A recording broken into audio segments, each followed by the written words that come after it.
Stream it or skip it, V-Wars on Netflix, where Ian Somerhalder fights a virus that makes people into vampires.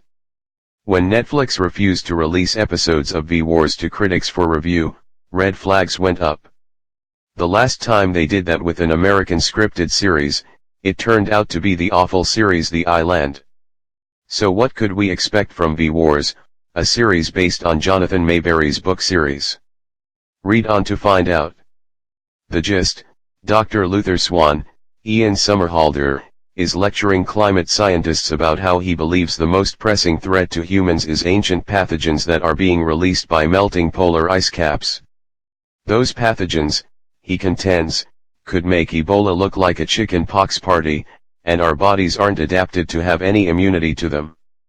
After the lecture, he's ready to celebrate his anniversary with his wife Jessica Harmon, when he's called away to investigate the breakdown in communications with the Arctic station. He has his good friend Michael Fain, Adrian Holmes, get him up to the station, and the two of them find something horrifying, a broken biohazard container and a skull fragment. Swan knows exactly what's next. They've been exposed and they have to go back to the States for quarantine. During the quarantine, both feel sick but no other symptoms. Both are released when the results come back that say it's just a prehistoric cold. But Fain experiences other symptoms, like acute hearing, vision, and strength. He also has fantasies of drinking the blood of his girlfriend Danica, Kimberly Sue Murray. One night, he calls Swan from a random apartment in a panic. He killed a bartender and doesn't remember what he did. Fain helps him clean things up, but expresses regret to Jess afterwards and goes to the police. In the meantime, we see Fain attacking another woman, then getting shot by the police without it bothering him too much. When Swan goes to talk to him in an interrogation room, Fain breaks out of his restraints and attacks, which sends him to a mental health ward. When muckraking true crime website owner Calivio, Jackie Lai, investigating killings where the victims are drained of blood, goes to question Fain, he breaks out of the restraints, bares his fangs, and attacks, killing a few guards while he escapes. Swan now sees what's happening for the first time.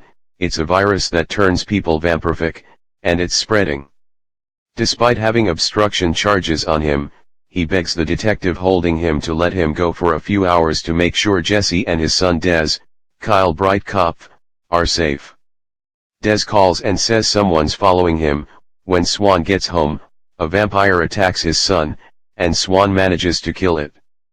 But when the vampire's face turns back to normal, he realized that he just killed Jess. Our take: believe it or not, V-Wars isn't horrible, especially compared to some of the slapped-together sci-fi/horror shows we've seen on Netflix. Somerhalder, who directs some of the episodes and is an executive producer along with creators William Lauren and Glenn Davis, makes sure the material he and the cast are given is at least passable, and then runs with it. It's one of those shows where the acting outstrips the writing. To be honest, the writing in this first episode basically skips over details and makes the people who are looking into this virus pretty dumb. It also pretty much glides over the fact that Swan just helped his sick friend obstruct justice. Yes, the detective says Swan will get only 5 years because he came forward, but we bet the obstruction will generally be forgotten once the battle between humans and vampires start. We were wondering why it seemed like Swan's wife Jess, Des' stepmom, as we confusingly found out at the end of the episode, was such a shallowly drawn character, basically there to have sexy times with Swan and basically be the permissive, no, you go kind of wife that sets my teeth on edge. By the end of the episode, though, we realize why that was, though it took us a few rewinds to realize that vampire Swan killed was her. What we appreciate is that the performances from Somerhalder and the cast are grounded in the real world, despite the fact that this virus is going to create a population of vampires. That often doesn't happen in shows like this, and it makes things even more watchable. We're not 100% sure what the friendship between Swan and Fain entails, other than the fact they've been through a lot together. Luckily the scenes in quarantine established their friendship enough to give their new rivalry at least a little bit of emotional juice. but it also helps that Somerhalder and Holmes had some decent chemistry.